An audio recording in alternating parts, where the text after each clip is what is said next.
The goal of this video is to give you an opportunity to gain more experience working with anonymous functions, in this case anonymous functions of two variables, and you're also going to gain more experience with for loops and all sorts of functions and visualizations. It's going to be really great overall. I am sure that you will enjoy it.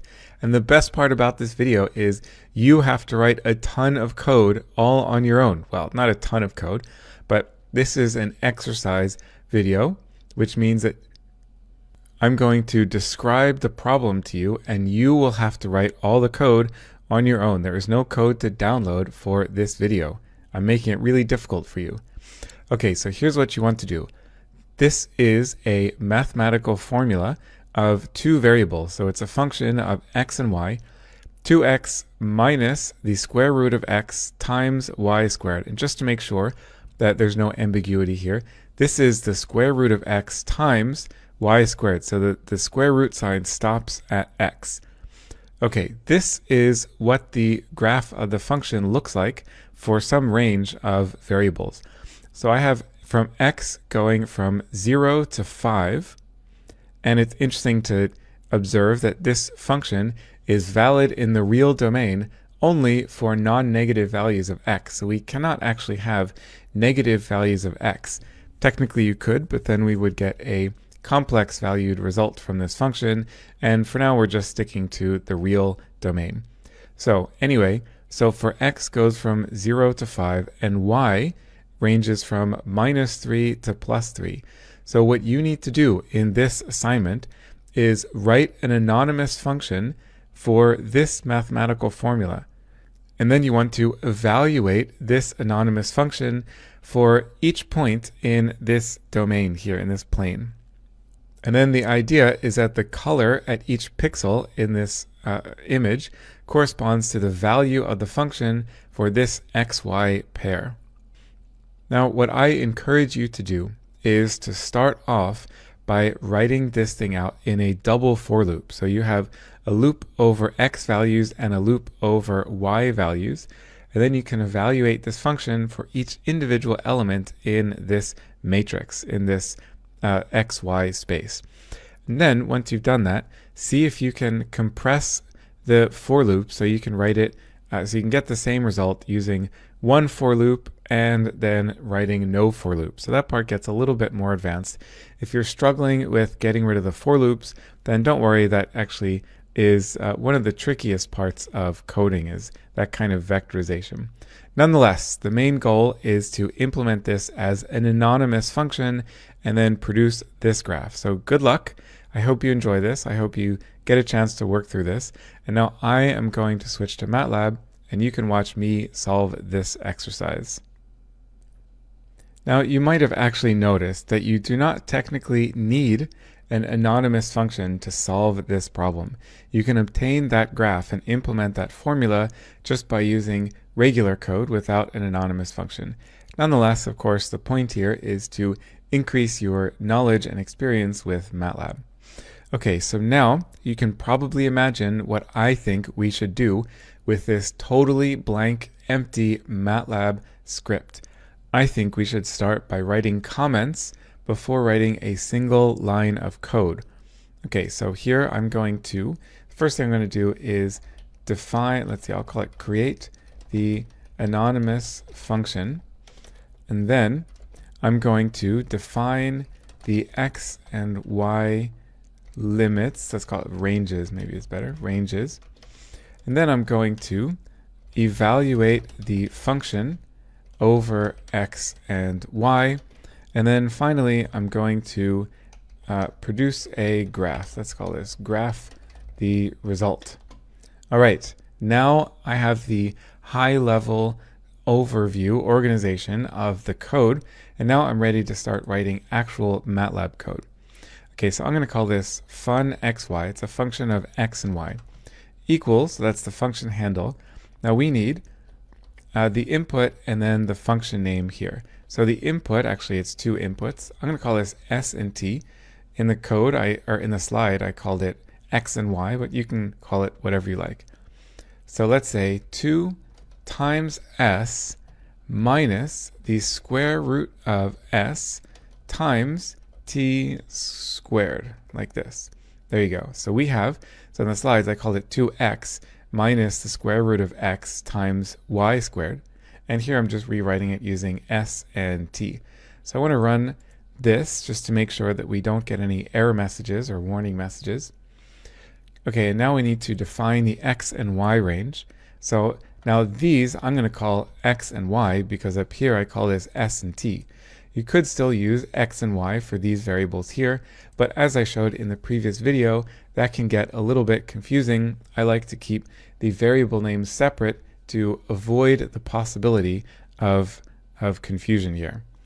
Okay, so let's call this, let's say x is linearly spaced numbers from 0 to 5, and how about 100 points between 0 and 5, and then y is going to be linearly spaced numbers from -3 to +3. Now I am not going to set this to be 100. I'm going to set this to be any number other than 100. And I will show you later on when I get to the graphing part, I'm going to show you why I set the number of x values to be different from the number of y values. Okay, so now we want to evaluate the function over x and y.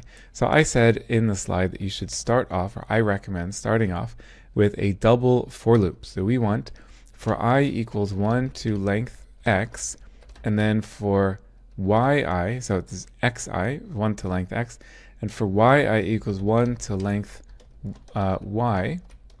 And then we want to evaluate the function, and we need to save the result.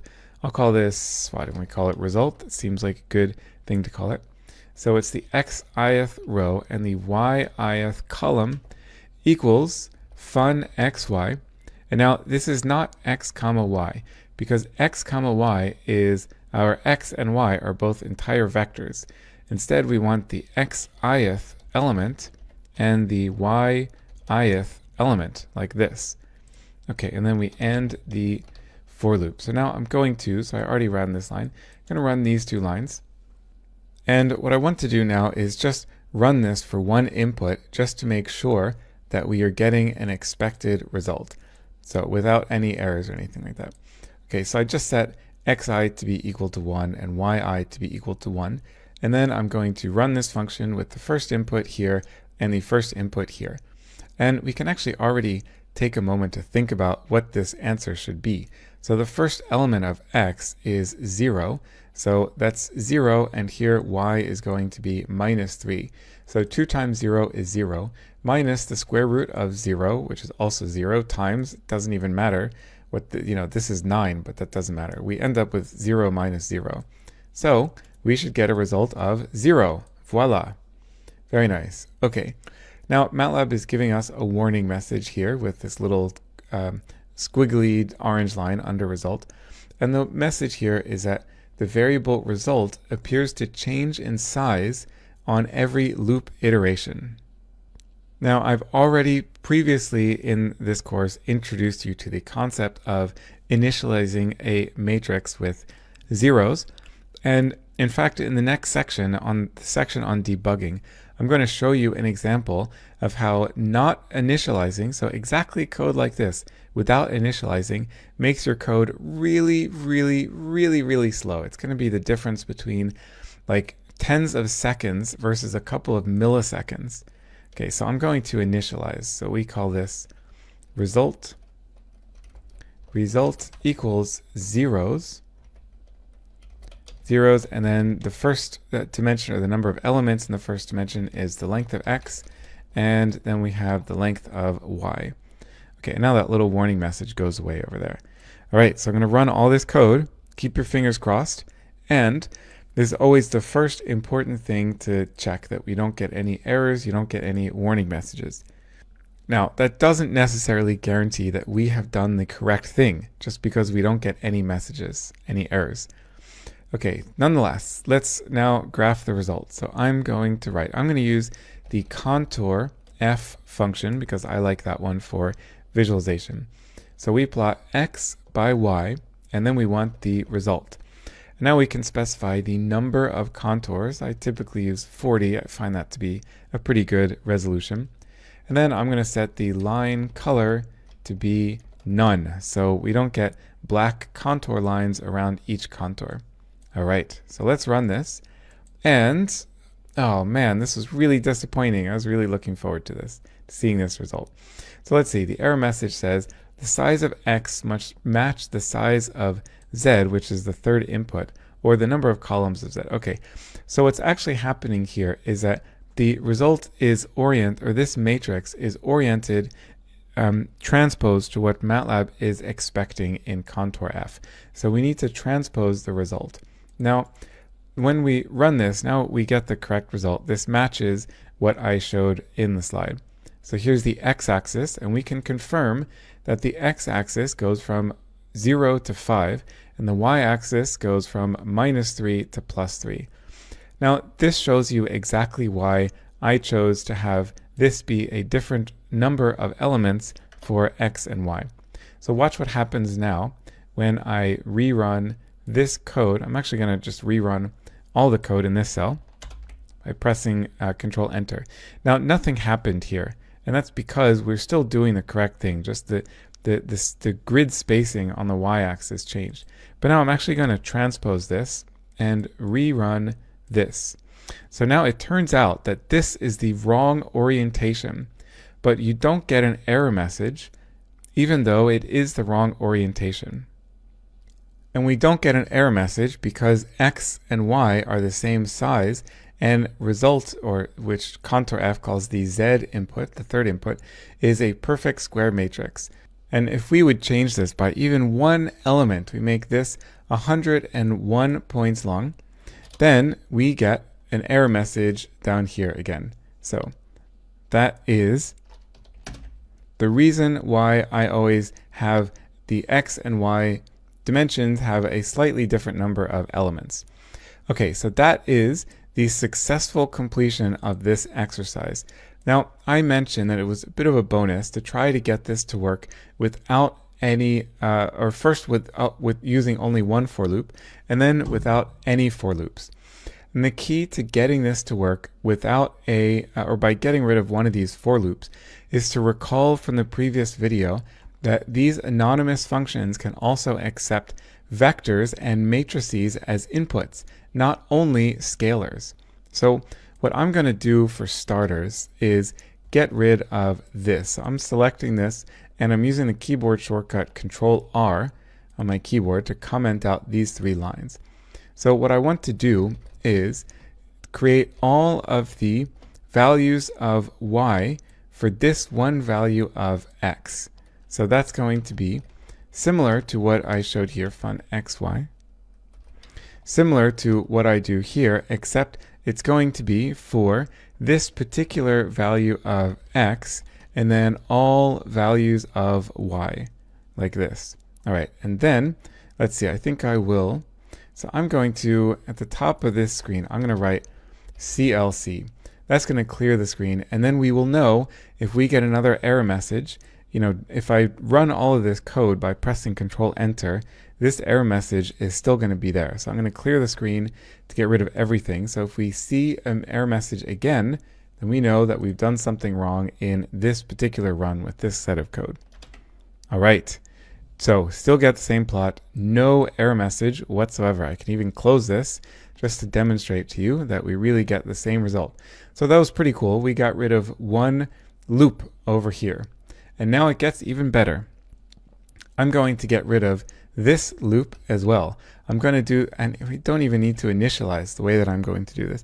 I'm going to create the entire result in one shot with actually 2 lines of code. It's going to take 2 lines of code, but we don't have to do any for loops. We don't have to do any initializations. Now to do this, I'm going to use the mesh grid function. So if you were struggling with this part of the exercise, then now this is your hint. Use the mesh grid function, similar to using the mesh grid function in previous videos. I think it was the previous video. Okay, so I'm going to create y comma x matrices mesh grid y comma x. Now mesh grid returns the results backwards for a decent reason for that compared to another related function called ngrid. I don't feel like getting into the justification for that decision in this course, mainly because that just gets a little bit deeper into Matlab than I think we need to go now. Okay, so then I'm going to say result equals fun xy, x comma y. Now these are matrices x and y, not the vectors x and y. Okay, so then now let's see. I'm going to run all this code again, and again I'll prove it to you. We close the figure and we get exactly the same figure with no lines of code, no error message and no for loops is what I meant to say. Now, whenever you are working through code, I find that it's always best to start writing code using for loops like this. That helps you think through the problem, that helps you figure out what's going on. You are less likely to make errors if you're starting off and thinking about solving a problem element-wise rather than matrix-wise. That is also particularly the case if you are not super comfortable with linear algebra concepts and working with matrices. That said, once you have code written out in a for loop and you are confident that it's correct, I recommend spending a few moments to try to vectorize the results, to try to avoid using the for loops by making use of vectors, like in this case, or matrices, like in this case. It is certainly not the case that every for loop can be eliminated, but many for loops can be eliminated, and it will help make your code more efficient, faster, and more elegant if you can get rid of for loops and replace them by vector or matrix operations. Cool, so I hope you enjoyed working through this video. I enjoyed creating it. In the next video, I'm going to show you how to specify your Matlab preferences, per session preferences, using a special file called startup.m. See you soon.